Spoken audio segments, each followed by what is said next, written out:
الحمد لله رب العالمين والصلاة والسلام على أشرف الأنبياء والمرسلين وعلى آله وصحبه أجمعين ثم أما بعد. The title that I have been given to share with you about in these 15 minutes is Challenging the Existence of God through Challenging the Prophethood of Muhammad sallallahu alaihi wasallam. I'd like to feed off of what our beloved Sheikh Mukhtar elaborated so beautifully and kind of summarize it, because I need that to feed off of and to actually discuss with you a few things that I have in mind on this topic.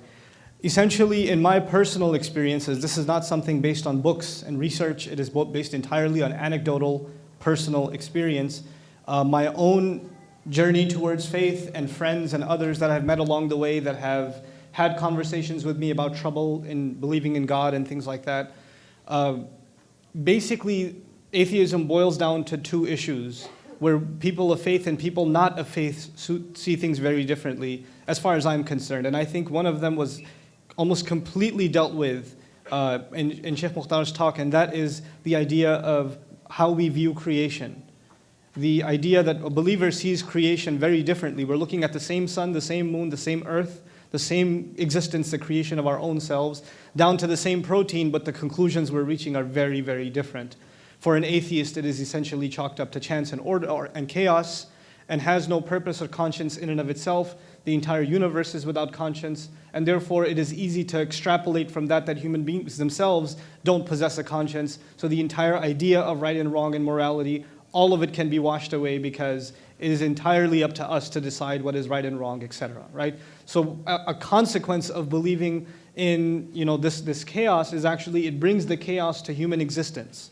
In other words, we're not answerable to anyone, and we don't have to have any order in our lives, right? So there are consequences to this beyond just an academic exercise about the origins of the universe. They have direct impact on how we see our own lives. Okay, so that's fun. Just the first thing, how we view creation. And the second most common discussion, and there are obviously branches that come out of these discussions, but the second major one is essentially the matter of attributes of God. And if there is a God, how is he so unfair? And this thing boils down to, and I'm being, again, very unacademic as I explain this to you, it's either a personal matter or it's an observational matter. So in a personal sense, it's, if God is so awesome, how come I was diagnosed with cancer? How come I lost my job? What did my child ever deserve to die? How come the tornado hit my house, not the next door house? Basically, matters of justice, God and his relationship with justice, right? How come this injustice happened to me? So it's some kind of a personal trauma, which was alluded to in the previous talk as psychological origins of atheism, right? There's a personal experience with some kind of bad experience, and you blame God for it. How come he didn't protect me from it? How come he didn't come to my aid? I even prayed to him so many times and I still failed, and I didn't get into medical school, etc., and therefore I'm having a crisis of faith. That's on a personal side. On the observational side is, how come there is war? How come there's disease? How come there are diseases that have no cure yet, or whatever? Or how come there are catastrophes where innocent people are dying? And all of this. Look around you. Where do you see justice? How can you believe in a God that lets all of these kinds of things happen? So on the one hand is how we view creation, how we observe the universe around us, and obviously even ourselves. And on the other hand is matters of justice. Whether they have to do with personal experience or it has to do with one's observations of the world. And that's basically, of all the conversations I may have had with people that are having trouble with faith, or just don't see it, or see people that believe as some kind of primitive, pre-modern creature that doesn't belong in this century, when they have these conversations, it boils down to one of these two things. Essentially, it boils down to one of these two things. Now, my subject is not where atheism comes from, but rather one of the superficial criticisms of people of faith is actually not a conversation about God, or about the validity of an existence of God, or a God, or Allah subhanahu wa ta'ala with perfect attributes, but rather a conversation about how silly it is to believe this thing people call revelation. How can you people believe that there's a man who God speaks to and gives a message to, and this message is supposed to be absolutely followed, and this man had no scientific exploits, and he was living in pre-modern times in the middle of a desert, or even those before him, the other prophets that came before him. And they're supposed to have a message that's relevant to all of us, even though we're living in the age where discovery and information is now more evolved and more expanded than ever before in human history. How is he supposed to know better how we live our life? And he lived in a primitive desert where they didn't even have brick construction. How is he supposed to tell us how to live our lives? You see, this is the kind of underlying premise of the questioning of revelation. The argument I'm trying to present to you is, if someone's already having a problem with the ultimate authority, Allah Azza wa Jal, then having a problem with his ambassador to the earth, and having a problem with his message sent to the earth and his messengers is only a secondary issue. That's only a secondary. And even if you resolve this issue, the underlying issue is a denial of Allah Himself. That doesn't go away. So a lot of times, young Muslim people, and I've seen this in my own experience when I was younger and a lot dumber, and I'm still climbing out of the well of stupidity myself, but I see a lot of young people still caught up in this thing, and they're really fired up about their da'wah and things like that. And an atheist comes, or a Daniel Pipes comes, or some of the other writers come and they say, look, the Quran has contradictions, or it has this or that or the other, or you people believe this. The Prophet Muhammad says this. They don't call him prophet. They don't say sallallahu alaihi wasallam. We do, right? And he says this is found in Bukhari and this is found in Muslim. How do you explain this and how do you explain that? And we get so fired up, and we need to answer all of those criticisms. And we feel the urge to say, no, there's no contradiction here. There's nothing here. You're actually looking at it the wrong way. And they label all of our responses as apologetics. Okay, all of our responses are basically us finding one way or the other to rationalize what is inherently flawed. That's how they view it. The problem with all of this is we're getting caught up in a game that is designed for us to lose. It's by design. The nature of this game is, no matter what you come up with, لا يؤمنون. And it's not لا يؤمنون بالرسالة. It's not a matter of rejecting revelation. It's a matter of rejecting Allah Himself. Allah Himself. Now let's turn to the Quran for some guidelines on this. On atheism. I would consider myself finally maybe a beginner student of Quran now, after maybe 15 years of trying to understand this book. And I can tell you one thing with some level of confidence. Atheism is not a subject in the Quran.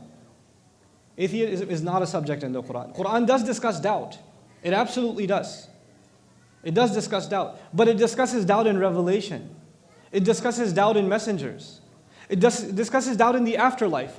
All the things, all the aspects of our faith that stem from believing in Allah. The conclusions you're supposed to reach, if you truly do believe in God, there are some conclusions you're supposed to reach on your own, like this God would not have left me without guidance.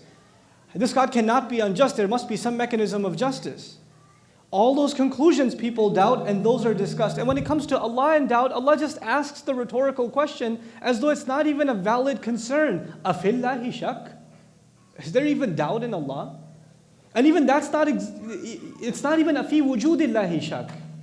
It's not even, is it in the existence of God there is doubt? But rather, afillahi shak can even be understood as, are you doubting His justice, His mercy, His love, His care, His guidance in what He's telling you? Are you doubting any attribute of His? Not His existence. His existence is not questioned in the Quran.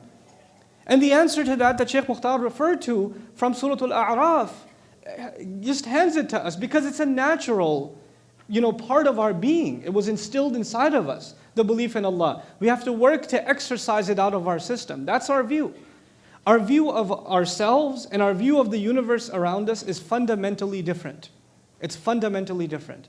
Finally, I want to talk to you about the miracle of the Quran and the miracles given to previous prophets. And these conversations have been in our tradition for a very long time. And you've heard some version of this either in a halaqah or in a khutbah or at Sunday school before you passed out. But somehow or another, you've been exposed to the idea that the Quran is a miracle. What I'd like to share with you in how much time do I have before I get the parking light? What's the time? I'll just keep going? Okay.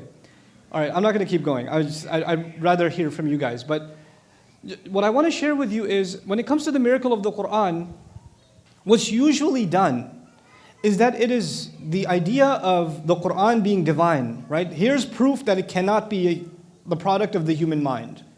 Here's conclusive evidence.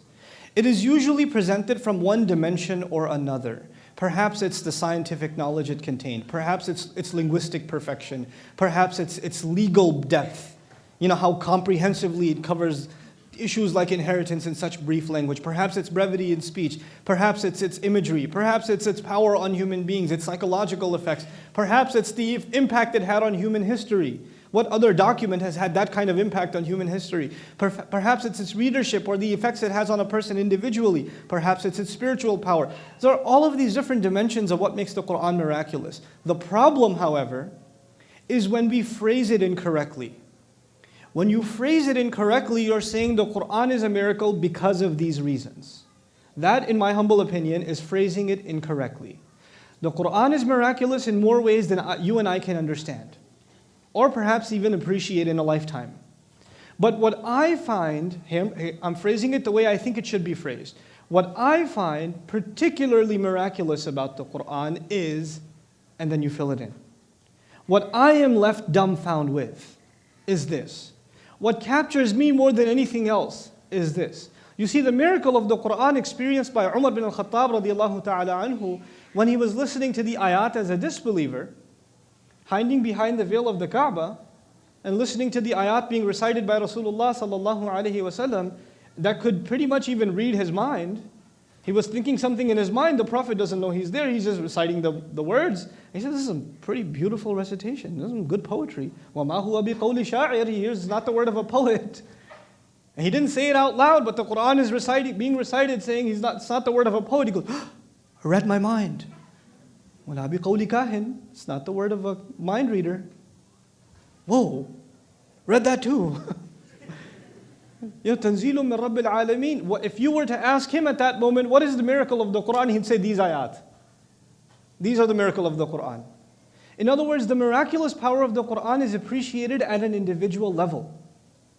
It is appreciated at an individual level. It is not one dimension or the other that is blasted across humanity and everybody will believe it or appreciate its power in the same way. It doesn't work that way. And the evidence of that I want to present to you from the Quranic perspective, and I'll sit down.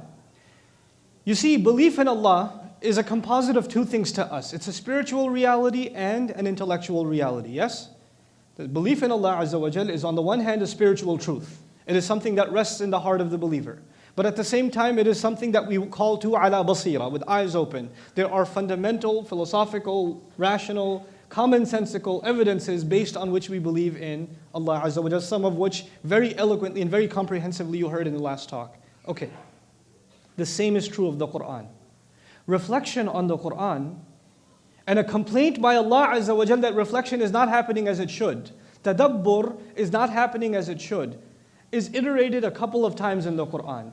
And once it is mentioned as a spiritual problem, and the other time it is mentioned as an intellectual problem. It's incredible.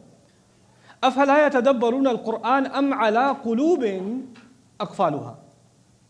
Allah complains about the lack of reflection on the Quran and questions whether is it the hearts that have their own locks placed on them. That's a long discussion. I'm not going to explain the ayah or discuss things from the ayah. But what I'm going to get to is, Allah argues in the ayah, He complains that people don't reflect on the Quran enough because there's a problem where? In the hearts. Yes? In the hearts. Another place in Quran, Allah Azza wa Jalla says, أَفَلَا يَتَدَبَّرُونَ الْقُرْآنَ وَلَوْ كَانَ مِنْ عِنْدِ غَيْرِ اللَّهِ لَوَجَدُوا فِيهِ اخْتِلَافًا كَثِيرًا. How come they don't have reflection on the Quran? And had it been from other than Allah, they would have found a lot of contradiction in it. Now, when you're looking for contradictions in a text, is that a spiritual exercise or an intellectual exercise? That's an intellectual exercise.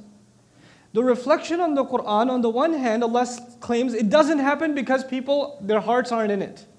Their hearts are not in it. But if their heart was in it and they were seriously looking into the Quran and reflecting, then they would discover that it absolutely has no criticism, no contradiction. The question about people who say, I've read the Quran and it's got a lot of contradictions. Okay, I've read your Quran. I live in Texas now, I can't help it. I read the Quran, it's got a lot of contradictions.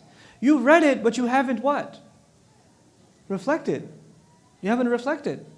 And when you reflect, you will only discover that there is no contradiction. But who is going to spend time reflecting on the Quran? Except someone who is deeply, genuinely, from their heart looking for guidance. Otherwise, you'll do a casual read, pick out the things you'd like to criticize and move on. Quran makes its miraculous nature clear to the one who gives it a fair chance. If you give it a fair chance, it'll make itself clear to you.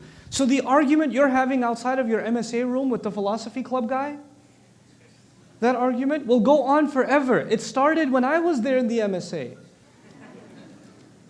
Back when I could barely grow beard hair and I was discussing God with a guy across from the other room. And now it's another guy who's barely growing his beard hair and he's arguing with another guy. And the arguments haven't actually changed. They haven't actually changed. The size of our cell phones have. But, it's cyclical. We're caught in this cycle. We have to understand there's something more. And that if we present the miraculous power of the Quran in a blanket way, the final issue with this is going to be it creates a problem. Like if for example, I'm a student of language. One of the things that fascinates me about the Quran more than anything else is the incredible language of the Quran. It's just mind-boggling how intricate the language of the Quran is. As a student of language, as a student of linguistics, and then a student of Quran, you are left just dumbfounded. You're just left dumbfounded. You know the ayat about shaitan? What directions he will attack from? And you would know, even if you don't know the Arabic, what directions will he attack from? From the front? From behind? From the right and the left. Okay? Now, the thing is, I gotta finish this talk because this is too interesting. Have a seat, everybody. So shaitan attacks from how many directions? The devil attacks from how many directions? 4. From in front, min bayni aydihim. Min bayni aydihim. From behind, min khalfihim. But then, an, not min. He changes the preposition. Now, in the English language, it says from in front, from behind, from the right, from the left. But the kind of from used when the right and the left are mentioned is changed. The kind of from used in the Arabic for the front and the back is the same, and the right and the left has been altered. It's an, it's not min, which again in translation would come across as from. You wouldn't notice a difference. Except an, the linguistically alludes to further distance. It alludes to more distance. Min is actually immediate, mubashir. It's immediate, direct. And an is more distant. On the right and the left there are angels of us. Yes? And he has to get through them. So there's a little bit more of a distance. Of the many explanations of the an in the ayah, just down to the prepositions. Personally, I am fascinated by this stuff. I am mind blown by this stuff. But I will not go out and say, here's the reason why the Quran is a miracle. I will say, here is what impacts me from the miracles of the Quran. Here's what makes the Quran beautiful to me, overwhelming to me. I'd like to share some of that with you. I'm not interested in a debate. And that's the last thing here. I know when Muslims think believers, atheists, then it's in your mind you see like a boxing ring. In a showdown. It's not a showdown. It's not a match. Debate is probably the worst kind of exercise you can do when it comes to this issue. Debating is kind of like a fight. Nobody goes into a match ready to lose. You don't go into a match ready to lose. You go into a match to take the other one out. And if they tell you something that stumps you, meaning you prepared your arguments and the other came with arguments and it seems like they overwhelmed your arguments, it's not like you're going to say, oh, you win, I'm a believer now, or you win, I'm an atheist now. No. I'm going to go back to the drawing board and I'm going to come up with a way to punch you right back. In other words, the attitude in a debate is not one of accepting the other. It is one of crushing the other. Right? So if you're already getting into a debate, that no, you're not heading down a productive road. You're just not heading down a productive road. We can have discussion. We can have an exchange of ideas. But you should have the common sense to know when it's turning into a debate and stop yourself. Because it's just not productive. It doesn't bring any good. It doesn't have any good. May Allah Azza wa Jalla help us understand this topic and its roots. And I pray that the youth among us that are kind of taken in sometimes by these kinds of arguments, it's not just our faith, by the way. Islam is the easy target nowadays as far as being criticized. But young people across faiths are actually losing faith. And that is not just that's their problem. I'm worried about the Muslim kids. Actually, that's a universal problem. Because Islam if you look at the Quran, it actually called people that already had some kind of faith, which Islam considered in need of adjustment, in need of refinement. And then it purified it. Even the mushrik had a kind of faith, didn't he? He had some kind of faith, it just needed to be cleansed. It just needed tazkiyah. So even to have that premise to work with, that baseline to work with, that is where the invitation of Islam begins. So it is a problem across the board that people are losing faith, not just Muslims. And it is something that we have to try and address from its intellectual roots, from its social roots, from its psychological roots. Thank you very much. Assalamu alaikum wa rahmatullahi wa barakatuh.